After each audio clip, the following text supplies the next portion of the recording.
अस्सलामुअलैकुम दोस्तों, हाजिर हूँ मैं सऊदी अरब की आज की अहम खबरों के साथ। दोस्तों, मेरे चैनल पर नए हैं तो मेरे चैनल को सब्सक्राइब कर लीजिए, वीडियोस को लाइक कर दीजिएगा और अपने दोस्तों के साथ शेयर कर दीजिएगा। तो दोस्तों, बढ़ते हैं वीडियोस में आगे और बताता हूँ आपको सऊदी अरब की आज की अहम खबरें। दोस्तों, सऊदी अरब की आज की सबसे पहली खबर जो है वो फिंगरप्रिंट के द्वारा जो उपस्थिति दर्ज की जाती है उससे रिलेटेड है। स्वास्थ्य मंत्रालय ने अपना आदेश जारी करते हुए बताया है कि जो पहले से फिंगरप्रिंट जो कैंसिल किए गए हैं, यानी कि फिंगरप्रिंट के द्वारा जो अटेंडेंस लगती थी सभी महकमों में या किसी भी प्राइवेट सेक्टर में या किसी भी सरकारी संस्थान में, तो उसे अभी भी बदस्तूर जो है वो लागू किया गया है, यानी कि उसको कैंसिल नहीं किया गया है। अभी भी फिंगरप्रिंट नहीं लगाए जाएंगे, यानी कि फिंगरप्रिंट के द्वारा अटेंडेंस अभी भी नहीं लगेगी, वो कैंसिल रहेगा अगले आदेश तक। तो दोस्तों, फिंगरप्रिंट जो है वो अभी भी बंद रहेगा, लेकिन फिर मंत्रालय ने ये भी कहा है कि उपस्थिति को जो है वो फ्लेक्सिबल बनाया जाए। अगर कोई भी व्यक्ति, अगर जैसे किस तरीके से क्या काम होता था पहले कि घर पे रह कर के भी, या फिर कोरोना को रोकने के लिए, कोरोना वायरस के प्रसार को रोकने के लिए, मतलब कि बिना फिंगरप्रिंट के सिर्फ जो है वो एंट्रीज़ ऐसे ली जाएं कि उसमें फिंगरप्रिंट ना लगाना पड़े, क्योंकि फिंगरप्रिंट लगाने से जो है वो कोरोना के प्रसार में बढ़ोतरी हो रही थी। इसकी वजह से फिंगरप्रिंट को कैंसिल किया गया था। तो मंत्रालय ने बताया है कि इसको लगातार लागू रखा जाएगा अगले आदेश तक, और इसको जो है वो कैंसिल नहीं किया गया है। और सभी कंपनीज़ को और सभी जितने भी सरकारी और गैर सरकारी संस्थान हैं उनमें ये प्रोटोकॉल अभी भी वैसे ही लागू रहेगा जैसे पहले चलता आ रहा है कोरोना वायरस के प्रसार को रोकने के लिए, यानी कि फिंगरप्रिंट अभी भी नहीं लगाए जाएंगे। दोस्तों, खबरों में आगे जो है वो मिनिस्ट्री ऑफ ह्यूमन रिसोर्स की तरफ से जारी की गई है, और उन्होंने बताया है कि जैसे कि पहले क्या होता था कि हम लोग इंटरव्यूज़ वगैरह देते थे सऊदी अरब के आने के लिए, तो जो बड़ी पोस्टें होती हैं उन पर इंटरव्यू देने के लिए इंग्लिश में ही इंटरव्यू होता था, और उसके बाद में जो है आगे का सिलेक्शन होता था। सिलेक्शन प्रोसेस जो भी होता था, वीज़ा लगाना हुआ या कुछ भी तरह की कोई भी प्रक्रिया होती थी, वो इंग्लिश में ही इंटरव्यू लिए जाते थे, उसके बाद में आगे का प्रोसेस किया जाता था।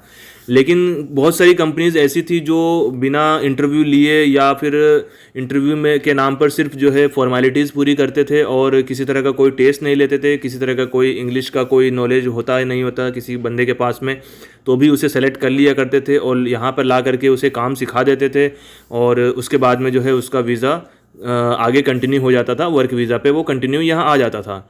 लेकिन अभी मिनिस्ट्री ने ये सख्त निर्देश जारी कर दिए हैं कि कोई भी व्यक्ति अगर इंडिया या किसी भी विदेश से अगर वो आ रहा है सऊदी अरब में काम करने के लिए, तो उसको जो है वो अपना इंग्लिश में ही इंटरव्यू देना पड़ेगा। उसे इंग्लिश में लिखना और पढ़ना, यानी कि वो लिख भी सके और पढ़ भी सके और वो जवाब भी दे सके, यानी उसे ये चीज़ आनी चाहिए कि वो अपनी बात को इंग्लिश में समझा सके और लिख सके और उसका जवाब दे सके। तो अभी इंग्लिश अनिवार्य कर दिया है इन लोगों ने। बिना इंग्लिश के इंटरव्यू दिए आप जो है सऊदी अरब का वीज़ा अब नहीं लगा पाएंगे। जैसे कि आप लोगों को मालूम है, कई अन्य मुल्कों में, जैसे कि सऊदी को छोड़ करके, गल्फ़ कंट्रीज़ को छोड़ करके पहले से ही जो है विदेशों में, जैसे कि आप कभी अमेरिका वगैरह में जाते हैं या अन्य मुल्कों में, यूरोपियन कंट्रीज़ में अगर आप जाते हैं, न्यूजीलैंड, मलेशिया वगैरह जाते हैं, तो वहाँ के लिए वीज़ा लगाने के लिए आपको जो है इंग्लिश में इंटरव्यू देना होता है। उसके बाद ही इंग्लिश का आपका एक टेस्ट भी होता है, उसके बाद वो सिलेक्शन प्रोसेस आगे होता है। तो अभी सऊदी ने भी इसे कंपलसरी कर दिया है, यहाँ आने के लिए आपको बिना इंग्लिश टेस्ट दिए आप नहीं आ सकते हैं। इसके अलावा आपको ट्रेड टेस्ट भी देना पड़ेगा, यानी आप जिस भी ट्रेड में आप आ रहे हैं, अगर आप उस ट्रेड में आने के लिए आपको टेस्ट देना होगा। अगर आप उसमें सफल होते हैं उसके बाद ही आप यहाँ आ पाएंगे। यहाँ आने के बाद में भी आपका टेस्ट होगा। अगर आप उसमें असफल रहते हैं तो हो सकता है कि आपका वर्किंग वीज़ा आगे प्रोसेस में ना आए। इसलिए दोस्तों, अगर आप किसी भी वीज़ा का काम करा रहे हैं तो इन जो भी ये आदेश दिए गए हैं, इन क्राइटेरियाज़ को अगर आप फुलफ़िल करते हैं तभी आप आगे के लिए प्रोसेस करें, वरना ना करें। दोस्तों, खबरों में आगे जो है वो रियाद पुलिस की तरफ से जारी की गई है खबर। रियाद क्षेत्र की पुलिस ने बताया है कि भारतीय राष्ट्रीयता के 4 प्रवासियों को जो है वो गिरफ्तार किया गया है, जो कि रियाद के सिटी सेंटर में जो है वो थुमिल ज़िले में 2 शराब की फैक्ट्रियां संचालित कर रहे थे, उनको गिरफ्तार कर लिया गया है और इस फैक्ट्री को जब्त कर लिया गया है। रियाद पुलिस के आधिकारिक प्रवक्ता ने बताया है कि दोनों कारखानों के अंदर स्थानीय स्तर पर उत्पादित 37 बैरल और 131 नशीली शराब की बोतलें जब्त की गई है। इसके अलावा जो भी डेकोरेशन और प्रचार की जो सामग्री थी वो भी जब्त की गई है, और उनको जब्त करने के बाद में जो है उन्हें जला करके नष्ट कर दिया गया है।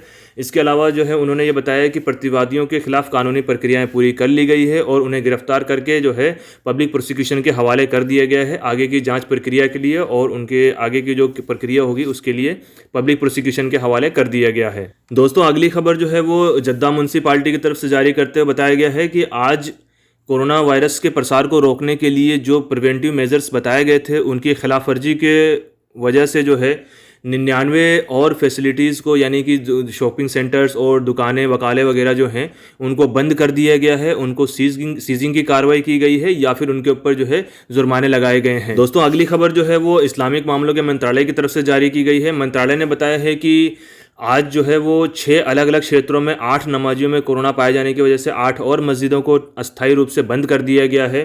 तो अब तक पिछले 37 दिनों में कुल मिलाकर के 294 मस्जिदों को बंद किया जा चुका है, जिनमें से 276 मस्जिदों को फिर से स्टरलाइजेशन और साफ़ सफाई के बाद में, सैनिटाइजेशन के बाद में उनको फिर से खोल दिया गया है नमाजियों के लिए।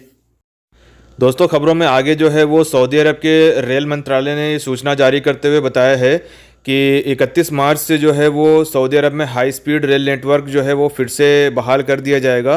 तो उसी की जो है टिकट्स की बिक्री आज से स्टार्ट कर दी गई है और अगले आने वाली 31 मार्च से जो है इसका संचालन फिर से रेगुलर कर दिया जाएगा।